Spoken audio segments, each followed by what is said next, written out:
Hello there, I am Rafael Furia, back at it again on another Friday night to talk a little bit more about moving to Italy, Italian dual citizenship, and living life abroad. And this week, we are going to be doing something that is very different from this channel. Those of you who watch my channel on a regular basis and have seen my past two videos from Monday and the previous Friday will know my feelings about the current situation and how I feel about traveling, and also how I feel about the coverage that has been going on here in the world about Italy, because I feel Italy is very much misrepresented. So I wanted to try and bring you guys the story from the ground, but unfortunately, I can't go to ground zero. So I happened to be able to get into contact with someone who is actually in the Italian red zone. This wonderful woman named Layla, who is a pharmacist. She has an Instagram. The links to go follow her online and to hear more from her will be down in the more info section below. And like I mentioned on that Monday video, that there has been a lot of information put out there that I just am not seeing, specifically panic and hysteria. But for me, as well as a lot of other people that I've spoken to, probably 99% of the people I've spoken to have not seen any of this. And there are a lot of us here in Italy who are feeling that the situation is very misrepresented. So in this video today, I wanted to try to bring a little bit more of what things are actually like here in Italy and what life is like right now living in one of these 11 areas that has been quarantined off, and to be able to get as much information about a situation as possible so that maybe you can prepare for it better. And that's in all aspects of life, not just in regards to what's currently going on, whether it's a move, whether you're choosing a bank or you're going to buy something. I always think it's great to know what people have to say about what it is that you're looking into. And so that the real story of what is actually happening here in Italy can get out to the world, I do ask you to please share this video with your friends or on social media, wherever you can share it, WhatsApp, email, whatever it may be. It seems like every other news story about this virus is now starting to blame Italy. And that really, I don't see how they can be blaming Italy. This was brought to here. The situation was brought to Italy. I would even go as far as to potentially argue that Italy could be a victim to the situation, as is the rest of the world. However, I feel as though Italy is being unfairly blamed for what is going on. So today I wanted to try and bring a little bit more of what is actually happening here to you guys. And just before we get started on this video, if you would like to help make more content like this possible, you can go to rafaeldifuria.com/Patreon. Also, one other thing is that this video was recorded on this past Wednesday. So whatever information we were talking about in this interview, please keep in mind that all of the information that we had was all that was available until that point. By the time this video comes out on Friday evening, there could be things that change. Sitting here now on Thursday night, I don't know what that is. So if things have changed, please be sure to seek out information from trusted authorities. I will have a few links down in the more info section below.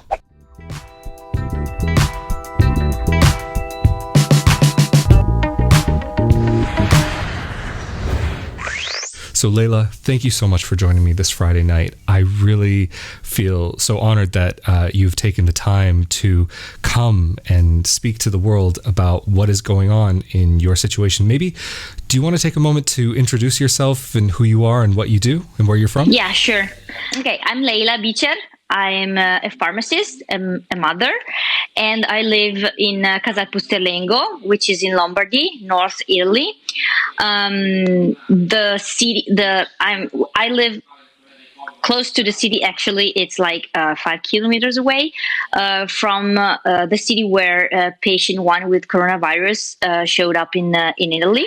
I never stopped working because pharmacies and supermarkets are the only stores which have been open all this time, and we never stopped.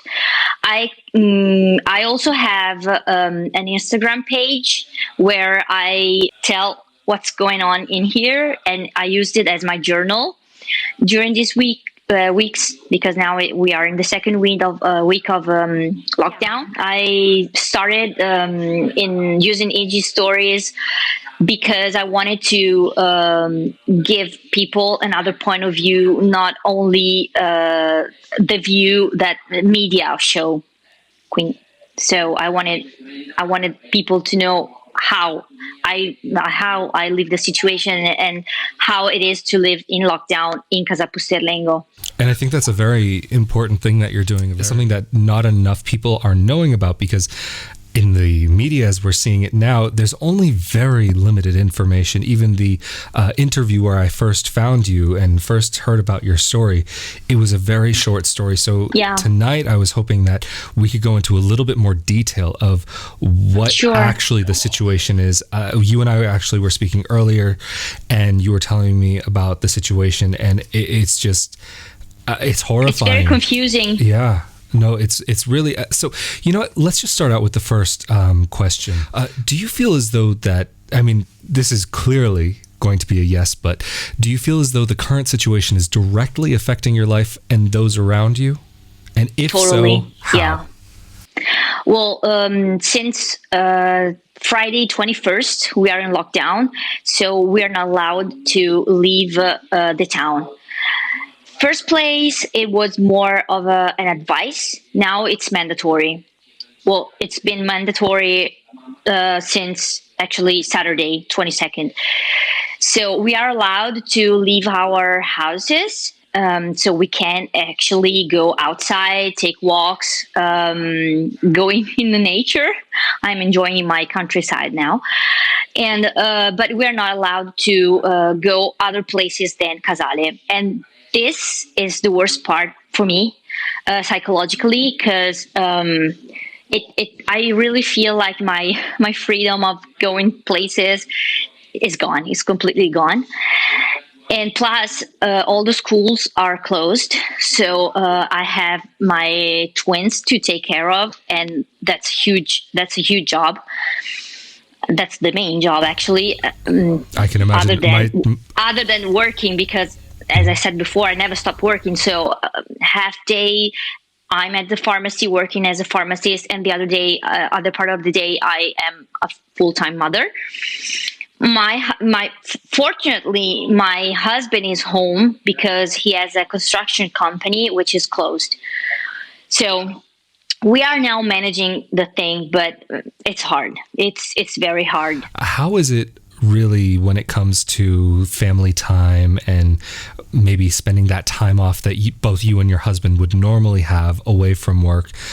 Do you find that being restricted to where you can be is difficult during this time? It's changed. We were used to go places, take trips, go outside of here, because Casalpusterlengo, it's a small town. It's not like Milan, so it's a very small town. We don't have so much to do in here, and we cannot go places anymore. So that's a huge change for us. How far are you from Milan? About 30 minutes drive. Oh, so you're very close. Yeah, we're south Milan. Yeah. You mentioned also that you have daughters, and I'm just curious more about like how they're dealing with the situation. I realize they're young, but do they know what's going on? Yeah, they're 2 years old, so they cannot really understand the whole situation. I told them that there's a sneaky snake going around, and that sneaky snake keep us in here, and that he closes the streets. And we cannot go to grandparents' house, because grandparents are in Crema, which is 20 minutes drive from here, and we're not allowed to go there. So they now start feeling they start missing grandparents, and now missing also other kids, because they keep telling me, "Mommy, where are the kids? Where are they're bored at home." And how is it? Are you able to do anything to help keep them active socially in any way, to see their friends? Yeah, we use technology. We use FaceTime, and again, Instagram is really helping me a lot, because I have Insta friends, who I usually meet with, but now I can't. So we see each other through social and through FaceTime and technology. I mean, it's wonderful that at least in this world that we have this option, right? Yeah. And so clearly this has affected your life in a very direct way, living in a lockdown zone. What would you say that is different now in your day-to-day life, like what you're doing now versus maybe life beforehand? Professionally, it didn't change anything because, as I said before, I kept working, so I never stopped. It changed how you say the mom and dad roles changed because now dad is home with the kids and I'm working. Otherwise, it would be totally the opposite scenario because I would be home with the twins in the day, and my husband would be working. That totally switched. One thing that you mentioned to me when we had our conversation earlier is that your husband works. He has a construction company, and so because it's the type of job where you actually physically have to be there, he's unable to do any of his work. So clearly that must mean that right now your family is surviving just on your income alone. Is that something that you and your husband are starting to become concerned about? We will be if this lockdown doesn't end this week or the next week, because I mean, if you don't work, you don't get money. So some time will be a problem. Not right now, but it will be if things don't change. Is there anything in this moment in time that you and your family are worried about, health-wise, or about the situation in general? We are worried about the situation in general because there's nothing sure about it, and we didn't see the end of the lockdown and the end of the whole coronavirus situation. So we're just worried because we don't have perspective. We don't know anything about the near future, so that's scary. And yeah, I mean, I can only imagine what it must be to live with that directly on top of you. There are many of us in Italy who have this. It kind of seems like it's on the doorstep, but you guys are actually living with it right on top of you. Do you notice a large police or military presence in your town? Not inside the town. I mean, we don't have military and policemen going around the streets, but they are closing up the whole borders. So they are closing up the streets to leave the Casale, to get in and to leave Casale. So we have actually, there are cars blocking the streets. Living with this day to day and trying to stay on top of things, how have you been getting your information? Are government officials coming to your door? Are they calling you? Emails? What's going on? We didn't have those movies scene where people come to knock into your door. Hey, close up your windows, close up your doors. No, nothing like that. Nothing panicking. But we do have our official news from social media and from people to people. Mm-hmm. Just word of mouth. Yeah, word to word mouth. Sorry, I don't know that. No, please don't worry. It's totally fine. I mean, your English is so much better than my Italian, so please don't worry. That's fine. Thank you. Of course. So you were mentioning about that it's not like one of these movie scenes where it's like a horror movie and they're pushing you into your homes or anything. What is it looking like on the streets of the town right now? Do you have military or any police, or are people out relatively normally? What does it actually look like right now? Well, it is. We are trying to live normally. People go out, get together, even though we are not allowed to get together in big groups. But you see families going around, people walking around, going by bike. It's just that everything is closed, so you didn't see normal scenes like people going shopping or people, I don't know, buying stuff to stores. They just walk around. I would say normally, but you feel that something it's not normal. it's more of a feeling than it's more of a feeling. Yeah, it's more of a feeling. You didn't really see anything weird or anything dangerous or anything scaring. You didn't see military, you didn't see policemen, but you have the feeling that something is not right. So they're not coming to you with armed guards and forcing you to No, do... not at all. No. We never panicked. Here, people are not panicking. We're just trying to live normally as we can. Overall, how would you say the communal reaction to the situation has been? You were mentioning that people were not, they weren't panicking, but what has been going on in your community? Well, first of all, last week, in Friday and Saturday, as I felt, everybody was shocked. So everybody stopped. Saturday and Sunday, it wasn't a ghost town, but very few people were around. Starting from Monday, everything slowly came back to relatively normal.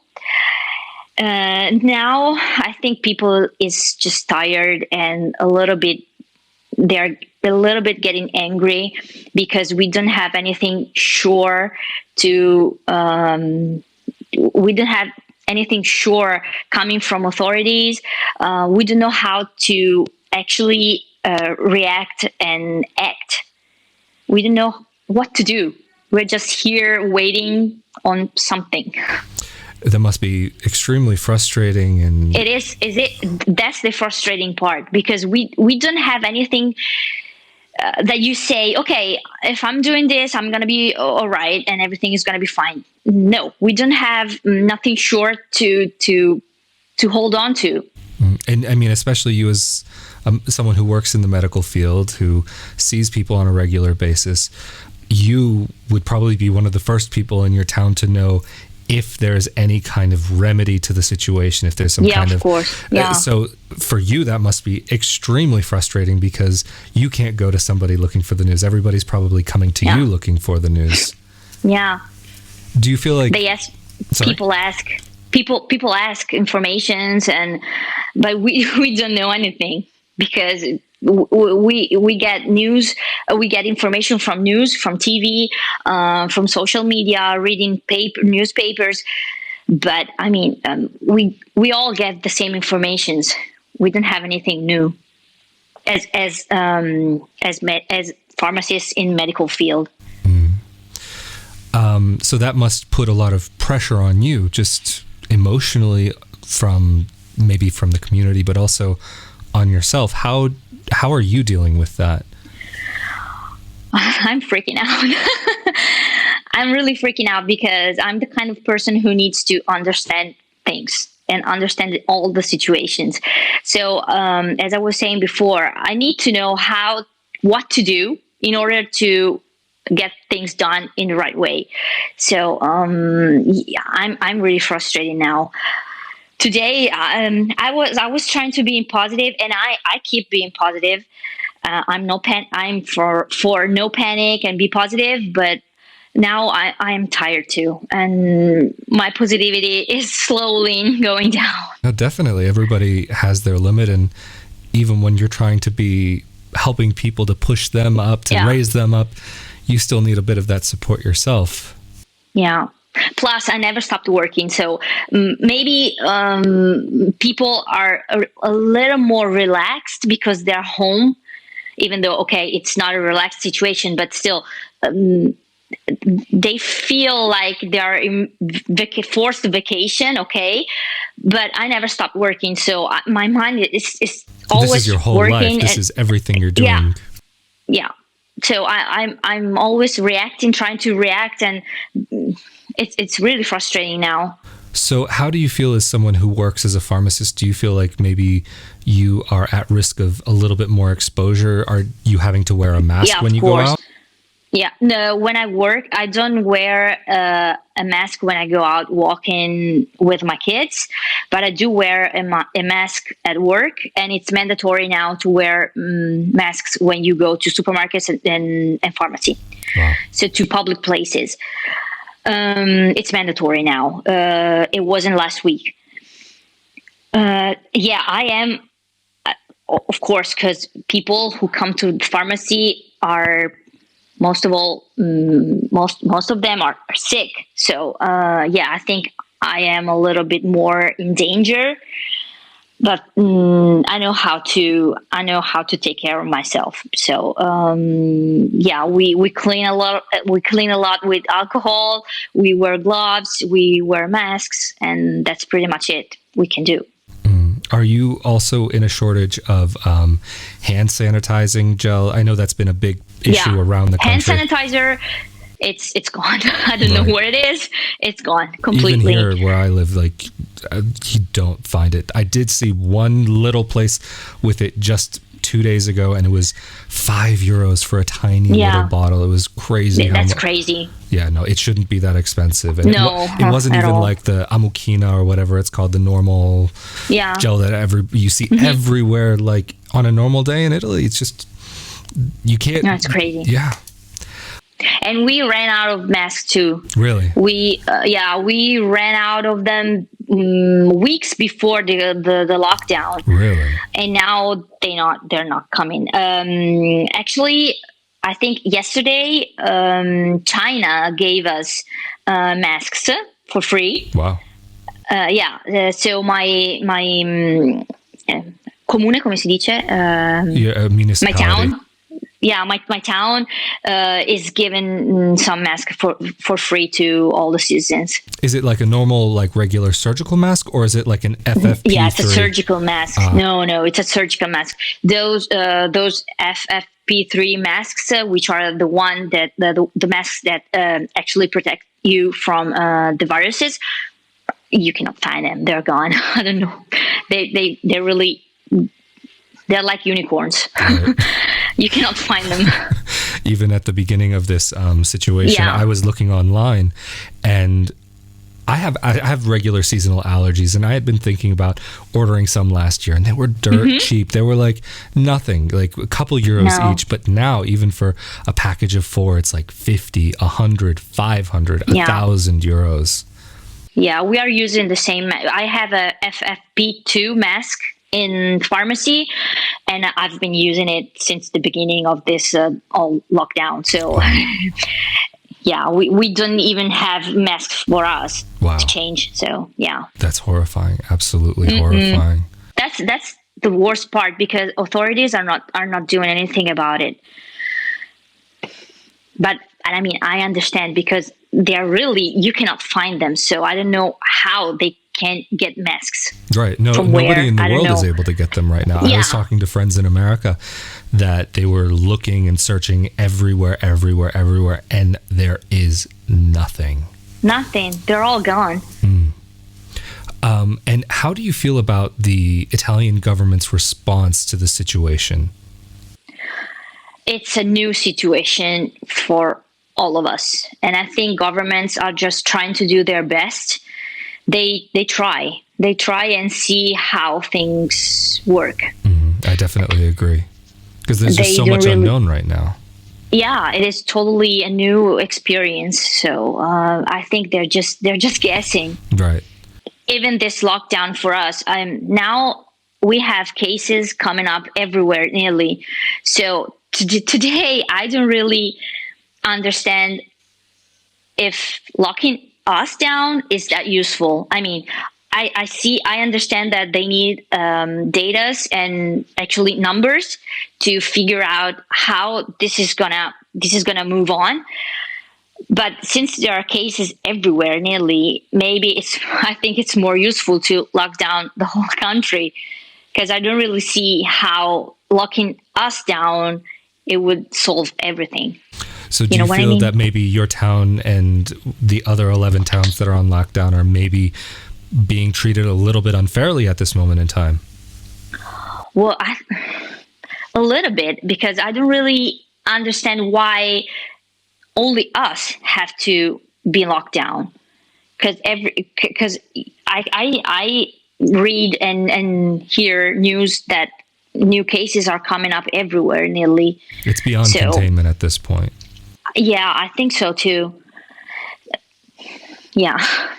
I'm really frustrated these days. Sorry. No, please do not worry. I don't even want to try to imagine what you're going through.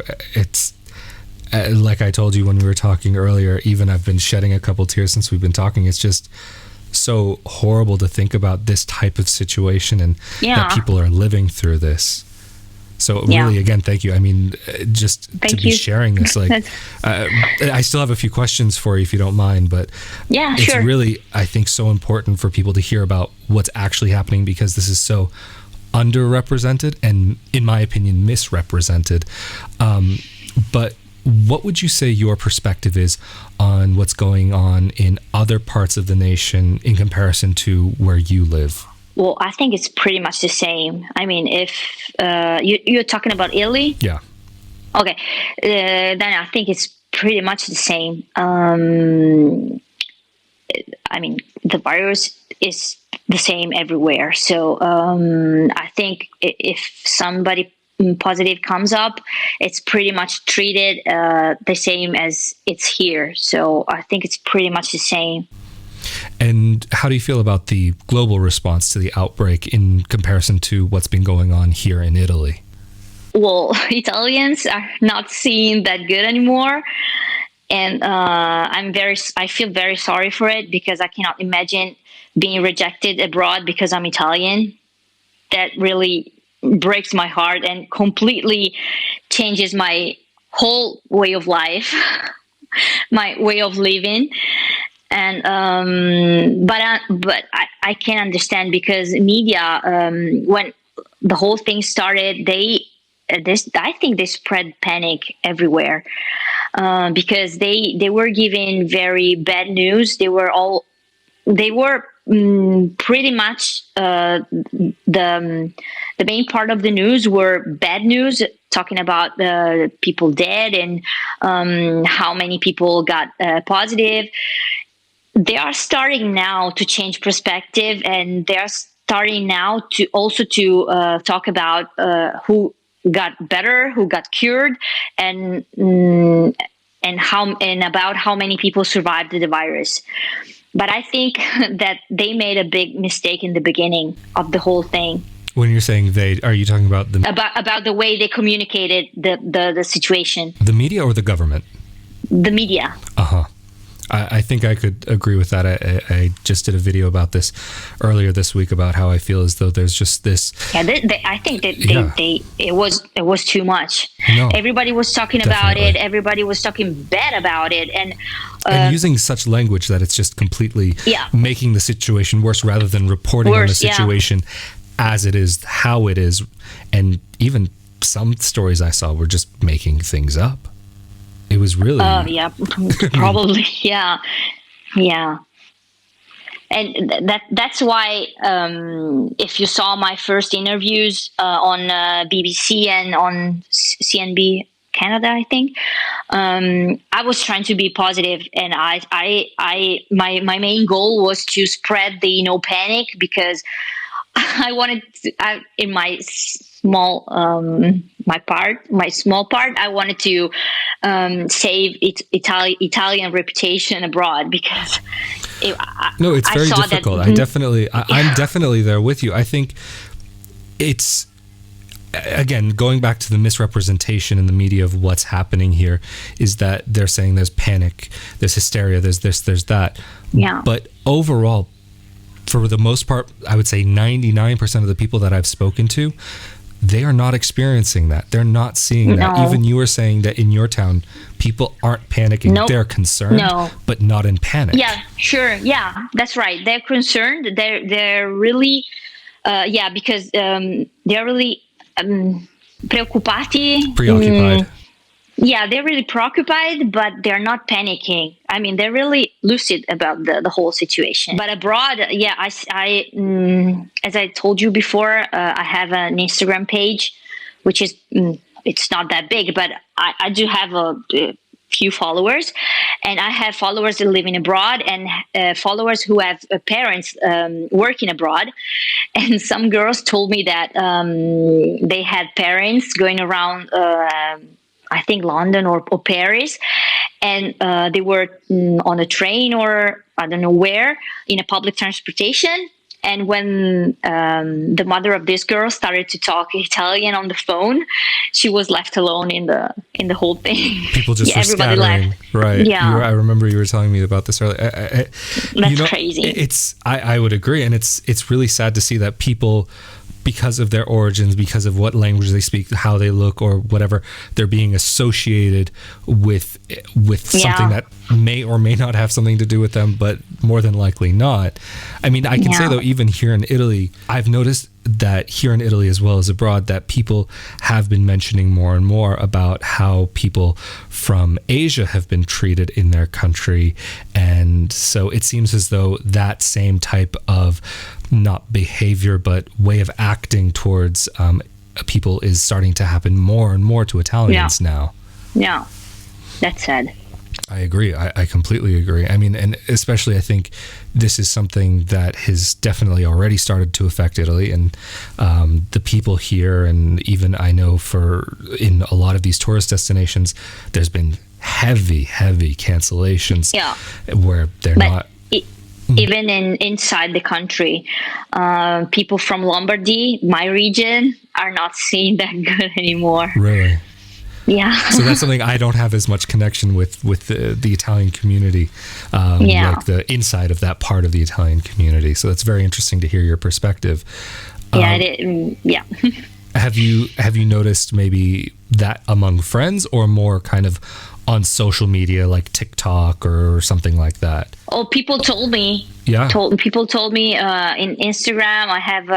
I get a lot of DMs, and I have a friend who booked a trip in the mountains, and they called her, "Hey, stay at your house. Wow. We don't want you here anymore." No.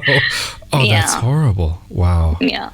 Is there anything that you would like to share that maybe we haven't spoken about, that I haven't asked you about, that you think people really should be knowing about? I think people should understand that this is a huge thing. I think it would probably spread around everywhere in Italy and everywhere in the world, because people these days move around a lot. So it's very easy to spread it out. And the only thing that people can do about it is to be responsible, think very carefully about their actions, how they go around, and how they expose themselves to other people. People just need to go back and use common sense and be responsible and smart on the way they act. Be careful about sneezing in your elbow, wash your hands very often. Definitely. And these are things in general, regardless of an outbreak or not. It's just common sense that I think people forgot. Right. No, and even I'm saying this because I see everything coming to my pharmacy. I believe that. I see people sneezing on the counter. I see people sucking their fingers when they touch money. It's disgusting. Yeah. No, people. Yeah, I've definitely seen this also, even like with people who will, if you're going to a restaurant, or if you're just getting a panino, a sandwich, just that people will touch the money and then touch the food. Yeah, exactly. It's just really disgusting. Yeah. No, I think it's dangerous now. No, definitely. So, just in general, it's good to be careful of these things, but especially now with the risk. Yeah. What would you say? Maybe, do you have any tips for people out there of maybe how they should wash their hands, or anything to stay healthy specifically? Well, our health minister put out rules to be followed. I think there are 10 rules or more, which are more of advices. Those are very helpful and useful. I would say people to go and read them. I think I know which ones you're talking about, so I'll try to be sure to put that on the screen. If you find them and you can put the link in the box below, would be useful. Yeah, definitely. I'll try to put it on, at least on the screen, because it's very important for people to know. Yeah. Anyway, I think we've covered a lot of ground here. So I really thank you so much for your time again. Thank you. And maybe at some point, if there are updates, maybe we'll check in with you again to see how you're doing. Because I know people I'm sure would love to hear from you. I would love to follow up with how you're doing. So please, if there's anything going on, I'm here for you. And I know there's probably a lot of other people there for you as well. I will keep using my EG stories to share what's going on. I'm going to be following them daily very carefully. basis. So. Good. Well, I'll make sure to keep that. I'll make sure to include that link information down below and then also on the screen, because I think it's very important for people to see the realities of the situation, because what we've been doing here is talking about the situation, not panicking, not freaking out, just trying to keep calm, level-headed, and talking about what is, not what the not making up stuff. Exactly. No, because I think that you've been able to share what the real life situation is very important. That's very much something that I try to share here on my channel. I don't behind me, I always have this poster, pizza, pasta, amore. Like there's more to Italy than just these three things. There's a lot more. And even right now, during this situation, there's a lot more to this. There's more than maybe meets the eye. Actually, there's one last question that I do want to ask you before we end the call. What would you say for people who are considering to travel to Italy right now? Because that's a question that I get asked very often. What would you maybe advise to people? That summer is a good season to travel to Italy, and please do so, because by the summer, everything is going to be okay. Coronavirus is probably going to be gone, because it's a winter time, a seasonal virus. So I think if government are okay with that and people are willing to do so, please come to Italy. I think it's still one of the best places on earth. So I would definitely agree, and that's definitely why I'm here in this country. Yeah, I lived in the U.S. and I loved it, but still, I came back to Italy. Where did you live in the U.S.? Bastrop, Texas, for a year. Wow. Okay. So you've been around. I was a young exchange student. Wow. So maybe at some point you and I should have another chat about the differences between life in America and life in Italy. Just get away from this whole... I would love to talk to you again. Again, thank you so much, Layla. I really do appreciate that you took so much time to do this interview. I really can only say that I hope that people do take your message and what you have to say and share it, because I feel it is a story that is so important for people to know, but it is so underrepresented. In the news right now, we are only seeing bits and pieces of what life is actually like here in Italy. And so much of it is just not the case of what is currently happening here. Again, if you are looking for the most up-to-date information on what is going on with this situation, I would highly advise to check with trusted authorities on the matter. And thank you so much to those of you who have watched this far into the video. I realize this is quite a bit longer than what I normally post here on this channel. I know my videos can get long though. And thank you all so much for all of your support. Please stay healthy and take the proper precautions so that you can stay that way. Thank you again for joining me on another Friday night. And if you would like to help make content like this possible, you can go to rafaeldifuria.com/Patreon to become a monthly patron. And thank you so much to those of you who have been helping every month to make these videos possible. Again, I am Rafael Di Furia, and I will see you all next week.